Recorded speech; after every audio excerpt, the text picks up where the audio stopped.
Salam dostlar, bu videoda OSPF ClearText autentikasiya konfigurasiya edəcəyik. OSPF-də iki növ autentikasiya növü var. ClearText Authentication, bir də ki MD5 Authentication. ClearText Authentication bəzən də PlainText Authentication kimi də adlandırırlar. ClearText Authentication-da password açıq şəkildə göndərilir. MD5 Authentication-da isə password hash formasında göndərilir. Müqayisə edəsi olsaq, MD5 Authentication daha təhlükəsizdir. Həmçinin ən çox istifadə olunan MD5 Authentication-dır. İndi isə autentikasiya nə üçün lazım olduğu haqqında məlumat verəcəm. Autentikasiya konfigurasiya etməklə saxta routerların qarşısı alınır. Yəni ki, autentikasiya yoxdursa, şəbəkəyə kənardan qoşulan bir cihaz özünü OSPF konfigurasiya edilmiş router kimi təqdim edib saxta routerlar göndərə bilər. Həmçinin trafiki yanlış istiqamətlə yönləndirə bilər. Autentikasiya sayəsində isə yalnız passwordu doğru olan routerlar OSPF qonşuluğu qurur və daha sonra routing məlumatlarını bir-birinə göndərir. İndi isə konfigurasiyamıza başlayaq. Paket Tracer'da sadə bir topologiya quracağam. Bunun üçün 3 dənə router əlavə edəcəm. Burada 2911 olan routerdan istifadə edirəm. Hər dəfə yenidən router götürməməyim üçün klaviaturanın kontrol düyməsini bir dəfə klik eləməklə 2911 routeri seçirəm. Və daha sonra harda əlavə eləmək istəyirəmsə orada bir dəfə klik edirəm.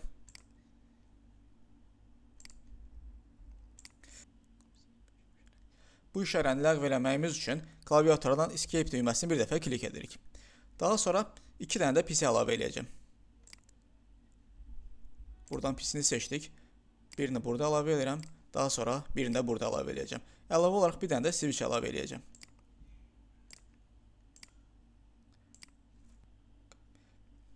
İndi isə kabel ilə bu cihazları bir-birinə birləşdirək. Klaviaturadan kontrol düyməsini bir dəfə klik eləməklə bu işarəni bir dəfə seçirəm. Cihazları bir-birlərinə birləşdiririk.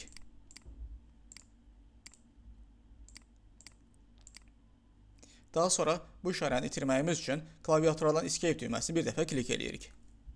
Topologiyamızı bir balaca səliqəyə salaq.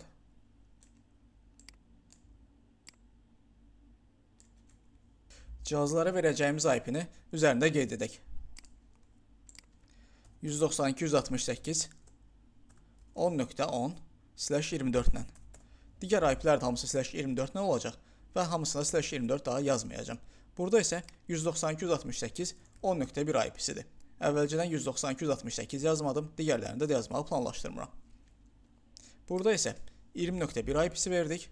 Hansı ki 192.168.20.1. Burada isə 192.168.20.2 IP-sini, burada isə 192.168.30.1 IP-sini, burada isə 192.168.30.10 IP-sini verəcəm. Burada isə 192.168.20.3 IP-sini verəcəm. IP-si 10.10 olan PC-nin default gateway 10.1 olacaq, IP-si 30.10 olan PC-nin default gateway isə 30.1 olacaq. PC-lərin konfigurasiyasından başlayaq.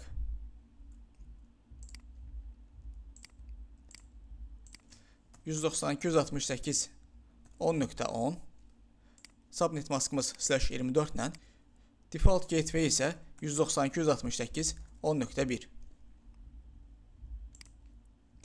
Bu PC-ni konfigurasiya eləyək. Desktop IP configuration 192.168.30.10. Subnet maskımız /24, default gateway isə 192.168.30.1.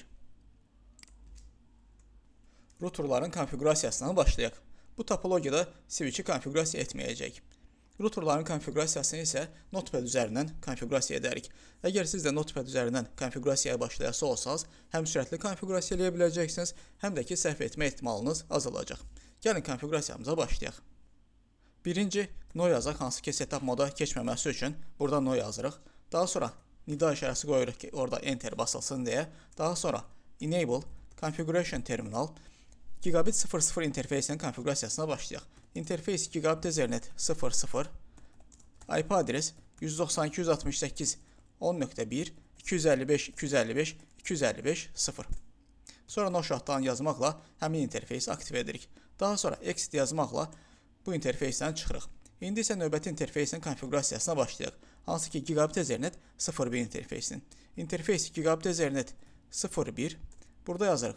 IP adres 192.168.20.2 20.1 255.255.255.0. Daha sonra no shut'tan yazmaqla interfeysi aktiv edirik. End yazmaqla enable moda keçirik. Show IP interface brief komandasını yazmaqla isə yoxlayırıq ki, interfeysləri düzgün konfigurasiya eləmişik, yoxsa yox. Daha sonra nida işarəsi də yazırıq ki, bu komandadan sonra enter basılsın. Komandanı bütövdə yaza bilərik. Buranı kopyaladıq. Gəldik bu router'a. CLI. Bu hissədən paste və yaxud sağ klik paste eləyə bilərik. Yazdığımız konfigurasiyaları burada görürük. Hansı ki birinci no yazmışdıq. Daha sonra enable configuration terminal, Gigabit 00 interfeysinin konfigurasiyası, Gigabit 01 interfeysinin konfigurasiyası, daha sonra end yazmışdıq, daha sonra isə show IP interface brief yazmışdıq. Burada isə Gigabit 00 və Gigabit 01 interfeysinin IP adreslərini, həmçində interfeysin AP olduğunu görürük. İndi isə keçək digər routerumuzun konfigurasiyasına. Cüzi dəyişiklik etməklə digər routerun konfigurasiyası hazır olacaq. Gigabit 00 interfeysinə 20.2 IP yazırıq. 20.2, Gigabit 01 interfeysinə isə 30.1 IP-sini yazırıq. Daha sonra bu hissəni yenidən kopyalayıram. Copy. Gəldik bu routerda. CLI. Buradan da paste eləyə bilərsiniz və yaxud sağ klik paste eləyə bilərsiniz. Konfigurasiyalarımız artıq hazırdır. Burada görürük ki, interfeys Gigabit 00 və Gigabit 01 interfeysinin konfigurasiyası qaydasındadır. Həmçinin interfeyslərimizin AP olduğunu görürük. Biraz da yuxarı baxası olsaq, konfigurasiyalarımızı da burada görə bilərik. İndi isə bu routerun konfigurasiyasına başlayaq. Bu routerda bir dənə interfeys konfigurasiya eləyəcək. Ona görə Gigabit 01 interfeysini buradan silirəm. Konfigurasiya eləyəcəyimiz IP isə 20.3 olacaq. Interfeys Gigabit 00'a 20.3 IP-sini veririk. Yenə də buranı kopyalayıram. Gəldik bura. CLI, sağ klik paste. Konfigurasiyamızın doğru olduğunu biz buradan görə bilirik. Sol və sağ tərəfdəki routerda OSPF ClearText autentifikasiya konfigurasiya edəcək. Aşağıdakı routerda autentifikasiya konfigurasiya etməyəcək. Ona görə sol və sağ tərəfdəki routerlar OSPF qonşuluğu qura biləcək, digər router isə OSPF qonşuluğu qura bilməyəcək. İndi isə OSPF-in konfigurasiyasına başlayaq. OSPF-in konfigurasiyasını da yenə də Notepad üzərindən konfigurasiya edərik. Enable. Ən birinci biz no yazmışdıq, hansı ki setup moda keçməməsi üçün. Daha həmin hissəni keçmişik. Ona görə başdan no yazmamaqla başlayırıq. Enable, configuration terminal, router, OSPF 100, router'a bitişik olan subnetləri burada qeyd edəcək. Komandamız bu formadadır. Network qısaca belə də yaza bilərsiniz. 192.168.10.0.0.0 255 wildcard mask formasında yazdım və burada area 0 konfigurasiya edəcəm. Area 0. İndi isə digər network qeyd edək. 10.0 network'ını qeyd elədik. İndi isə 20.0 network'ını qeyd edək. Network 192.168.20.0.0.0.255 və area 0 konfigurasiya edirik. Area 0. Daha sonra end yazmaqla enable moda keçirik. Show run section OSPF yazmaqla OSPF-də nələri konfigurasiya etdiyimizi görə bilərik. Daha sonra nida işarəsi yazırıq ki, bu komandanı götürsün. Konfigurasiyalarımızı kopyalayaq. Copy. Gəldik bu router'a. Sağ klik paste. Konfigurasiyalarımız artıq hazırdır. Burada da nə konfigurasiya etdiyimizi görə bilərik. Həmçinin də biz sonda show run section OSPF yazmışdıq. Burada isə elədiyimiz konfigurasiyaları görürük. İndi isə bu routerun konfigurasiyasına başlayaq. Sağ tərəfdəki routerda 20.0 və 30.0 subneti var. 20.0 burada qeyd olunub, sadəcə burada 30.0 yazmağımız kifayət eləyəcək. Yenə də buranı seçib kopyalayaq. Copy. Gəldim bu router'a, sağ klik paste. İndi isə qısa müddətdə OSPF qonşuluq qurulacağını görəcəyik.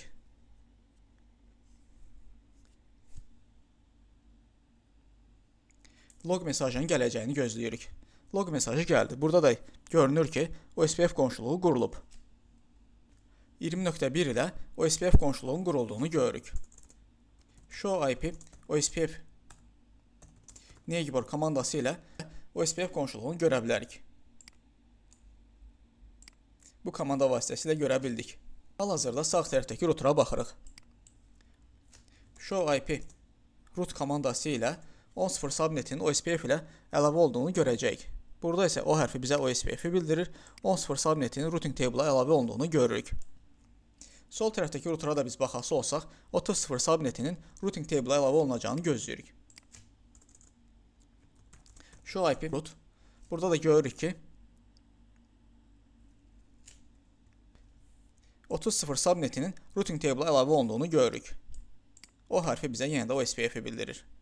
IP-si 10.10 olan PC-dən 30.10 olan PC-yə ping atmaqla şəbəkənin doğruluğunu yoxlaya bilərik. Command prompt ping 192.168 30.10 enter. Birinci pingimiz getməyə bilər. Daha sonra isə pingimizin gedəcəyini gözləyirik. Hal-hazırda biz görürük ki, pingimiz gedir. Yəni ki, şəbəkəmiz qaydasında işləyir. İndi isə ClearText autentifikasiyanın konfiqurasiyasına başlayaq. Bu interfeysdə ClearText autentifikasiya konfiqurasiya edəcək. Gəlin başlayaq. Configuration terminal, interface Gigabit Ethernet 01, IP/OSPF authentication.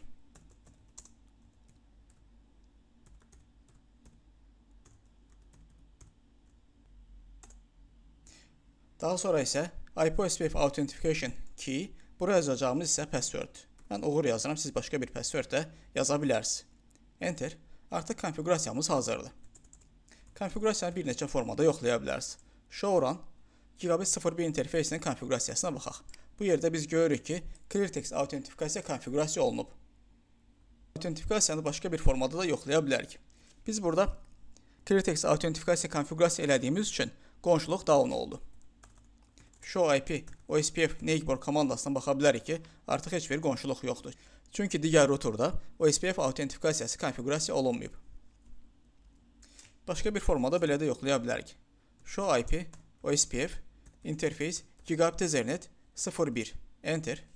Bu yerdə qeyd olunub ki, simple text password konfiqurasiya olunub. Yəni ki, ClearText autentifikasiya konfiqurasiya olduğunu buradan görə bilirik.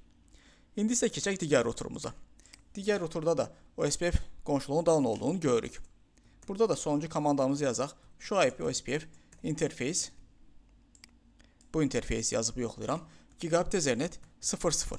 Burada isə autentifikasiya ilə bağlı heç bir şey yazıldığını görmürük. Gəlin burada da OSPF autentifikasiyanı konfiqurasiya edək. Hansı ki Gigabit 00 interfeysində konfiqurasiya edək. Configuration terminal interface Gigabit Ethernet 00 IP/OSPF authentication. IP/OSPF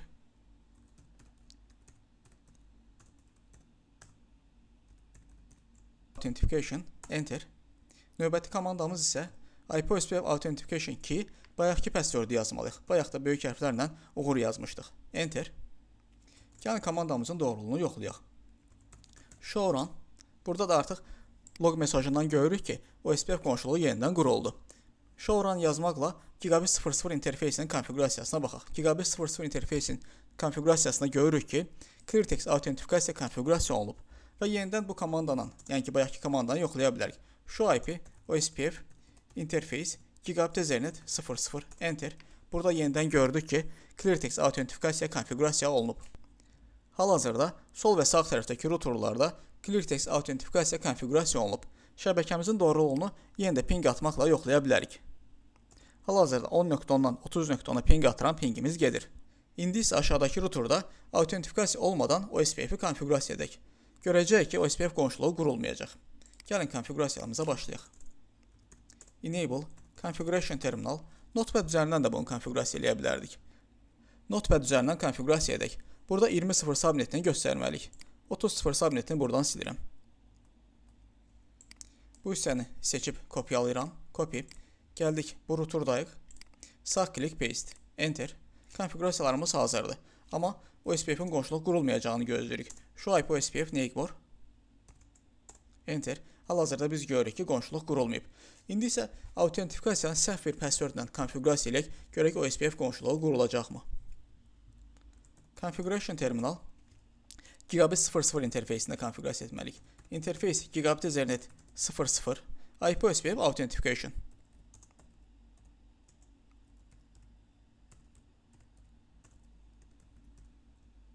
Enter. İndi isə passwordu konfiqurasiya edək. IP/OSPF authentication key bilərəkdən səhv bir password yazıram. 1, 2, 3, 4, 5. Yenə də konfiqurasiyamızı bu formada yoxlaya bilərik. Show run Gigabit 00 interfeysin altında görürük ki, autentifikasiya konfigurasiya olub, amma password səhvdir. Gəlin yoxlayaq, qonşuluq quruldu mu? Şu IP OSPF Neighbor.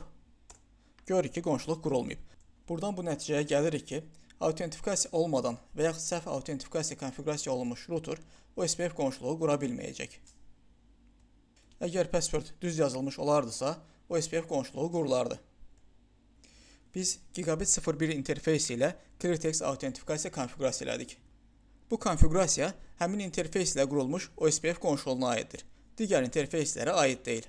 Gəlin yoxlayaq. Bunun üçün yeni bir router gətirək. Yenə də 2911 routerunu seçirəm. Bu yerə gətirdim onu. Kabel ilə birləşdirək. Burada yazacağımız subnetlər isə 40.1, bu tərəfdə isə 40.2 olacaq. Bu dəfə notepad olmadan konfigurasiya eləyərik. Enable Configuration Terminal Interface Gigabit Ethernet 02 IP adres 192.168.40.1 255.255.255.0 No shutdown. Show IP Interface Brief komandası ilə biz interfeyslərin konfigurasiyasını yoxlaya bilərik. Buradan da konfigurasiyamızın doğru olduğunu görürük. İndi isə yuxarıdakı routerun konfigurasiyasına başlayaq. Setup moda keçməməsi üçün N və yaxud No yaza bilərik. Enter. Enable Configuration Terminal Interface Gigabit Ethernet 00 IP adres 192.168.40.2 255.255.255.0 No shutdown yazırıq. Ctrl-Z və yaxud End yazmaqla Enable moda keçə bilərik. Show IP Interface Brief komandası ilə konfigurasiyamızın doğru olduğunu yoxlaya bilərik. Konfigurasiyamızın doğru olduğunu görürük. Yaxşı olar ki, hər dəfə konfigurasiya etdikdən sonra Show komandası ilə konfigurasiyanızın doğruluğunu yoxlayasınız. Ola bilsin, siz konfigurasiya eləyərkən error çıxıb. Bu error da gözünüzdən yayınıb və nəticədə konfigurasiyanız tamamlanmayıb. Bu səbəbdən yaxşı olar ki, hər dəfə konfigurasiya eləyərkən konfigurasiyanızın doğruluğunu Show komandaları ilə yoxlayasınız.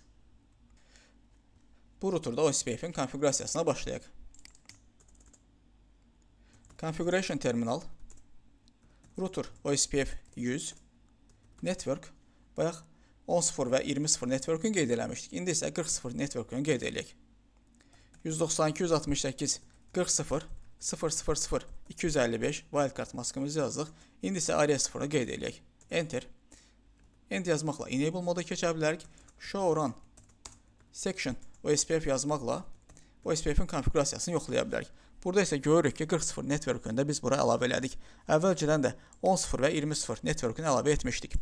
Gəlin indi isə bu routerda OSPF'in konfigurasiyasına başlayaq. Configuration Terminal Router OSPF 100 Network. Burada yalnız 40.0 subnet var. Ona görə 40.0 əlavə edəcəm.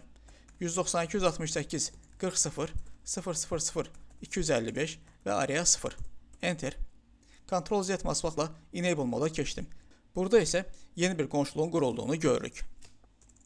Show IP OSPF Neighbor komandası ilə qonşuluğun qurulduğunu buradan da yoxlaya bilərik. Enter. Hal-hazırda qonşuluğun qurulduğunu görürük. Show IP root yazmaqla routing table hansı subnetlərin əlavə olduğunu görə bilərik. Hal-hazırda OSPF ilə 10.0 subnetinin, 20.0 subnetinin və 30.0 subnetinin əlavə olduğunu görürük. Show IP root OSPF komandasında isə sırf OSPF ilə öyrənilmiş olan rootları görə bilərik. Hal-hazırda görürük ki, 10, 20 və 30.0 subnetləri OSPF ilə routing table-a əlavə olunub. Bu videoda ClearText autentifikasiyanı necə konfigurasiya etməli olduğumuzu gördük.